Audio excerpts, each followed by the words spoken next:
everyone, welcome to my channel. I'm Chandra and you are watching Dangwal Chandra. So in this video we are going to discuss about what are the important question related to the GT interview जो कि होता है Australian university की तरफ से. तो first of all guys question almost सारे same होते हैं, तो पर्टिकुलर आपको यूनिवर्सिटी वाइज नहीं पढ़ना पड़ता. दूसरी चीज आपको यूनिवर्सिटी की नॉलेज होनी चाहिए एंड क्या क्वेश्चन है वो आपको बताने वाली हूँ. क्वेश्चंस के साथ आंसर की भी मैंने ना इन डिटेल वीडियो बनाई है, शॉर्ट्स मैंने अपलोड किया है, उसमें मैंने सारा वेरिफिकेशन करके सारी डिटेल्स आपको दी हैं, तो आप जाके चेकआउट कर सकते हो, आंसर्स आपको वहां से मिल जाएंगे. अबाउट ऑफ देन चलो सबसे पहले डिस्कस कर लेते हैं. First of all they will ask you about your visa. First of all guys they will ask you about your passport number, वो आपको याद होना चाहिए. एंड टोटली डिपेंड कि आपका जो इंटरव्यू है वो ऑन कॉल हो रहा है या फिर वीडियो कॉलिंग पे हो रहा है, वो आपको चेक करना है. RMIT जैसे वीडियो कॉल पे लेती है, बट डीकिन कॉल पे लेती है, तो उसके रिगार्डिंग आप अपने नोट्स बना सकते हो इफ यू वांट, और आपको याद होता है तो that is also fine. Second, आपसे मोस्ट इंपॉर्टेंट क्वेश्चन पूछा जाएगा सबसे पहले आपके एकेडमिक्स के बारे में, तो आपको थोड़ा सा अपने बारे में बताना है, अपनी हॉबी बतानी है और अपने एकेडमिक्स के बारे में बताना है, कौन कौन सी ईयर पे आपने क्या क्या किया, क्या क्या अचीवमेंट्स हैं, इंटर्नशिप, जॉब्स एंड ऑल. तो जॉब्स के बारे में पूछेंगे, अगर आपके पास एक्सपीरियंस है आप एक्सप्लेन कर सकते हो, नहीं है तो you can say simply no मेरे पास कोई एक्सपीरियंस है, you are a fresher. Apart from that guys they will also ask about your family, तो थोड़ा बहुत अपना इन डिटेल नहीं, थोड़ा सा ब्रीफ बता सकते हो, बट बहुत डेप्थ में होने की जरूरत नहीं है. इसके बाद मेन इंपॉर्टेंट पॉइंट वो आपसे सीधे फंड्स के बारे में पूछेंगे, क्योंकि जीटी ओवरऑल होता ही फंड्स के लिए है. फंड्स ही जानने के लिए वो लोग जीटी खासतौर पे स्केड्यूल करते हैं. तो यहाँ पे सबसे पहले आपको बताना पड़ेगा कि आपके सोर्स क्या क्या है फंड्स के. कोई लोन लिया है तो आप लोन बता सकते हो, उस बैंक का नाम बता सकते हो, और सैंक्शन लेटर अपना दिखा सकते हो. उसे दिखाने की जरूरत नहीं, वो ऑलरेडी आप सबमिट कर चुके होंगे तब तक, या बाद में कर लेना, बट इन्फॉर्मेशन दे सकते हो कि आप इतना लोन लेने वाले हो. और फंड्स में कौन कौन आपको स्पॉन्सर कर रहा है, आपके मॉम डैड, तो वो क्या करते हैं, उनकी ईयरली सैलरी कितनी है, क्या वो ईयरली इनकम लेते हैं, ये आपको बताना पड़ेगा. और आपकी कितनी सेविंग्स आपके अकाउंट में, ये आपको बताने की टोटल कितना सेविंग्स मनी आपके पास है. ये फर्स्ट ऑफ ऑल ये ना सबसे इंपॉर्टेंट चीज़ होती है पूरे जीटी इंटरव्यू के, कि आपके फंड्स. इसके अलावा वो आपसे पूछने वाले कि आपने यही यूनिवर्सिटी क्यों ली और आपने और यूनिवर्सिटी को चूज़ नहीं किया, तो आपको इस यूनिवर्सिटी को अदर यूनिवर्सिटी से कंपेयर करना है. फिर ये पूछेंगे कि आपने ऑस्ट्रेलिया क्यों चूज़ किया, आप दूसरी कंट्रीज भी चूज़ कर सकते थे, तो आप कुछ रिलेवेंट आंसर्स दे सकते हो. आंसर मैं ऑलरेडी अपलोड कर चुकी हूँ, वहाँ देख लेना. इसके अलावा गाइस वो ये भी पूछेंगे कि जैसे मान लो आपको मेलबर्न में कैंपस मिला है, तो पहले तो लोकेशन पूछेंगे ही, वो आपको पता होना चाहिए.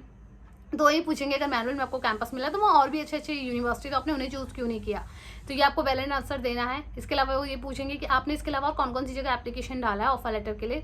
तो यूजुअली स्टूडेंट्स यही प्रेफर करते हैं कि वो ना बताएं, और अगर बताएं तो उनके पास एक वैलिड रीजन हो. और आप ये भी बोल सकते हो कि ये जो प्रेजेंट जिस यूनिवर्सिटी से आपका यूजीटी हो रहा है कि this is my first priority and first preference, तो मैंने इसके अलावा कहीं भी अपना ऑफर लेटर नहीं सबमिट किया, राइट. ये क्वेश्चन हो सकता है. इसके अलावा ये सारे वो क्वेश्चन है गाइज जो 99% बार पूछे गए हैं, ठीक है. ये after a great analysis and research करने के बाद मैं आपको बता रही हूँ. और रिसेंटली कुछ लोगों से मेरा इंटरेक्शन हुआ है जिनके इंटरव्यूज हुए हैं, तब जाके कुछ क्वेश्चन जो शॉर्ट आउट हुए हैं, ये वो क्वेश्चन है. इसके अलावा ऑफर लेटर के बारे में आपको सब कुछ पता होना चाहिए, कितने आपकी हेल्थ इंश्योरेंस फीस है, क्या उसका मतलब है, हेल्थ ओवरसीज जो होता है आपका, उसकी क्या इंपॉर्टेंस है. इसके अलावा आपकी फीस कितनी है आफ्टर स्कॉलरशिप और बिफोर स्कॉलरशिप, कितनी परसेंट आपको स्कॉलरशिप यहाँ पे यूनिवर्सिटी दे रहा है और आपको क्यों दे रहा है, आप कह सकते हो. आपके पास अकाडमिक रिकॉर्ड के हिसाब से university feel you are a best fit for the particular scholarship, आप ऐसे रीजन भी दे सकते हो. एंड ये पूछा जाएगा कि इस कोर्स में क्या क्या मॉड्यूल्स हैं, और ये भी पूछा जाएगा कि आपने कोर्स क्यों लिया.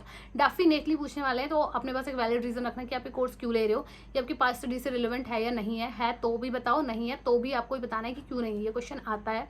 इसके अलावा आपको पता होना चाहिए कितने क्रेडिट्स हैं, यहाँ पे 16 है, 18 है, 20 है, और थोड़ा कोर्स करिकुलम के बारे में मॉड्यूल्स अपने आप यहाँ पे बता दो. ये बताने के बाद वो आपसे ये जरूर पूछेंगे कि वाई डीकिन वाई RMIT, और यही कोर्स क्यों, और फ्यूचर में क्या स्कोप है आपको, मतलब यहाँ से आप जब कर लोगे तो आप कितनी सैलरी एक्सपेक्ट कर सकते हो आपकी होम कंट्री पे, तो आपको कहना है. आपको बताना है थोड़ा रिसर्च के बाद कि once I have done with the master in business analytics, तो मेरा जो ईयरली पेमेंट होगा बाय लाइक कंपनी में, MNCs कंपनी में they are allowing 15 lakh LPA, 16 lakh LPA kind of this. आप ऑल्सो कुछ कंपनी को मेंशन कर सकते हो. टोटली SOP पढ़ लेना, SOP में सारा मेंशन होता है आपकी, तो SOP बहुत ज़्यादा हेल्प कर देती है. और इसके अलावा गाइस वो आपसे ये ज़रूर पूछेंगे कि once you get your semester break आप क्या करना पसंद करोगे. तो ये मत बोलना बिल्कुल भी कि मुझे वहाँ पे पार्ट टाइम जॉब करना है, मैं पार्ट टाइम जॉब ढूंढूंगा, नहीं.